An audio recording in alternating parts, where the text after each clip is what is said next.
నమస్కారం మాగల్ఫ్ న్యూస్ కి స్వాగతం. ప్రతిరోజు 6 దేశాల తాజా వార్తలు మీకు అందించబడుతున్నాయి.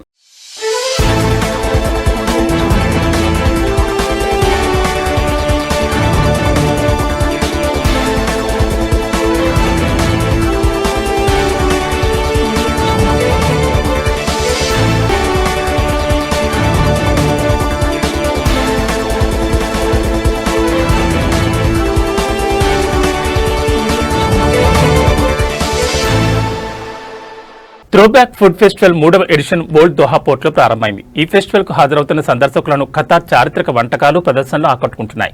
ప్రతిరోజు సాయంత్రం 5:30 నుంచి తెల్లవారుజాము వరకు ఈ ఫెస్టివల్ జరుగుతుంది. ఇక్కడ ఫుడ్ కోర్టులలో చెఫ్లు స్థానిక వంటకాలను సంప్రదాయ పద్ధతిలో వేడివేడిగా అందిస్తున్నారు. సందర్శకులు తాజాగా తయారు చేసిన వంటకాలను ఆస్వాదిస్తూ ఫెస్టివల్ సాంస్కృతిక ప్రదర్శనలను ఎంజాయ్ చేయొచ్చని నిర్వాహకులు ప్రకటించారు. అలాగే ప్రతిరోజు ఫ్యామిలీస్ పిల్లల కోసం ప్రత్యేక ఇంటరాక్షన్ కార్యక్రమాలు నిర్వహిస్తున్నట్లు వెల్లడించారు. రమదాన్ థీమ్తో నిర్వహిస్తున్న ఫెస్టివల్ అందరినీ ఆకట్టుకుంటుందని తెలిపారు.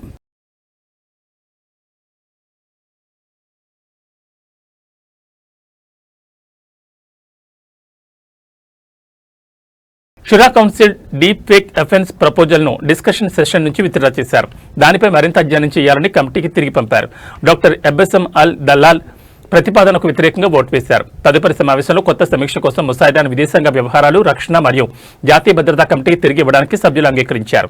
ఈ ప్రతిపాదన సమాచార సాంకేతిక నేరాలపై 2014 నాటి చట్టం నంబర్ 60కి కొత్త ఆర్టికల్ 10 బిస్ను కలపాలని ప్రతిపాదించారు. ఆధునిక సమాచార సాంకేతిక వ్యవస్థలను ఉపయోగించి ఆడియో లేదా వీడియో విశేషాలను తయారు చేసి ప్రసారం చేసే ఎవరినైనా ఇది శిక్షిస్తుంది. ఈ ముసాయిదాలో 3,000 నుంచి 10,000 దినార్ల వరకు జరిమానా విధించాలని ప్రతిపాదించారు. కేసు తీవ్రతను బట్టి జైలు శిక్ష విధించడానికి వీలు కల్పించారు. ఈ ప్రతిపాదనను అలీ అల్ షిహాబీ, మొదటి deputy chairman Jamal Fakhroo, doctor Mohammed Ali Hasan, Khalid Al Maskati మరియు దలాల్ అల్ జాయిద్ సమర్పించారు. ప్రస్తుత రూపంలో దీన్ని ఆమోదించవద్దని కమిటీ సభ్యులను కోరింది. ఇప్పటికే ఉన్న క్రిమినల్ చట్టాలు కల్పిత ఈ తరహా నేరాలను కవర్ చేస్తున్నాయని పేర్కొన్నారు. డీప్ ఫేక్లను ఆర్టిఫిషియల్ ఇంటెలిజెన్స్ మరియు మెషిన్ లెర్నింగ్లను ఉపయోగించి ఆడియో లేదా వీడియోను సృష్టించడం నేరుగా పరిగణిస్తామని తెలిపారు.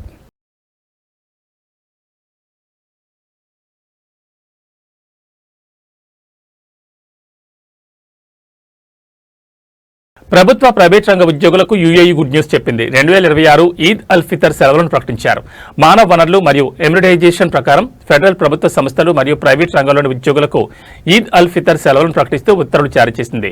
ఫెడరల్ ప్రభుత్వ సంస్థలకు మార్చి 19 గురువారం నుంచి మార్చి 22 ఆదివారం వరకు సెలవులు ప్రకటించారు. ఇక తిరిగి అధికారిక పనివేళలు మార్చి 23 సోమవారం ప్రారంభమవుతాయి. ఇక ప్రైవేట్ రంగంలో పనిచేసే ఉద్యోగులకు సంబంధించి మార్చి 19 నుండి మార్చి 21 వరకు సెలవులు ప్రకటించారు. అయితే పవిత్ర రమదాన్ 30 రోజులుంటే సెలవు దినం మార్చి 22 వరకు పొడిగించబడుతుందని తన ఉత్తర్వుల్లో మానవ వనరులు మరియు ఎమిరిటైజేషన్ పేర్కొంది.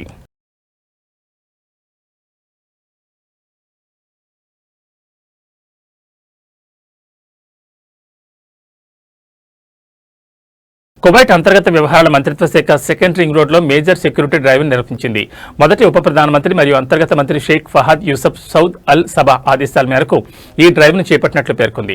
ఇందులో పలు ప్రభుత్వ విభాగాలకు చెందిన అధికారులు పాల్గొన్నారని మంత్రిత్వ శాఖ తెలిపింది. ఈ డ్రైవ్ సందర్భంగా ట్రాఫిక్ చట్టాలను ఉల్లంఘించిన పలు వాహనాలను స్వాధీనం చేసుకున్నట్లు వెల్లడించారు. అలాగే తప్పించి తిరుగుతున్న మోస్ట్ వాంటెడ్ నేరగాళ్లను అరెస్ట్ చేసినట్లు వెల్లడించారు. అన్ని గవర్నరేట్లలో ఇంటెన్సివ్ సెక్యూరిటీ మరియు ట్రాఫిక్ డ్రైవ్లు కొనసాగుతాయని అంతర్గత వ్యవహారాల మంత్రిత్వ శాఖ వెల్లడించింది. చట్టాలు మరియు నిబంధనలను ఉల్లంఘిస్తూ పట్టుబడిన వారిపై కఠినమైన చర్యలు తీసుకుంటామని హెచ్చరించింది.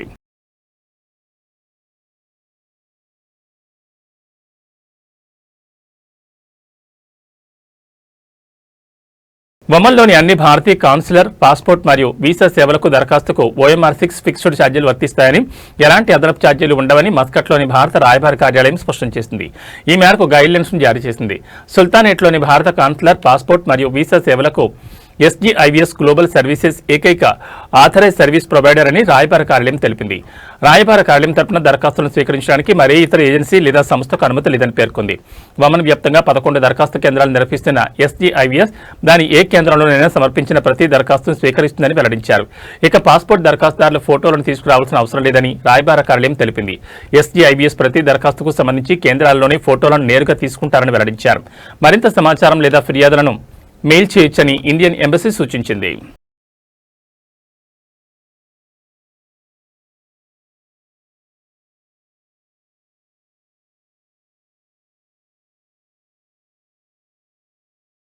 అత్యవసర విదేశాంగ మంత్రుల స్థాయి సమావేశానికి ఆర్గనైజేషన్ ఆఫ్ ఇస్లామిక్ కోఆపరేషన్ పిలుపునిచ్చింది. ఫిబ్రవరి 26న జెడ్డాలోని ఓఐసీ ప్రధాన కార్యాలయంలో సమావేశం జరుగుతుందని ప్రకటించింది. ఇజ్రాయెల్ ఆక్రమణతో పాటు ఇటీవల పరిణామాలపై చర్చించనున్నారు. రాబోయే రోజుల్లో ఇజ్రాయెల్ చర్యలను ఎదుర్కోవడానికి చేపట్టాల్సిన కార్యాచరణపై చర్చించడమే ఈ సెషన్ లక్ష్యమని ఓఐసీ తెలిపింది.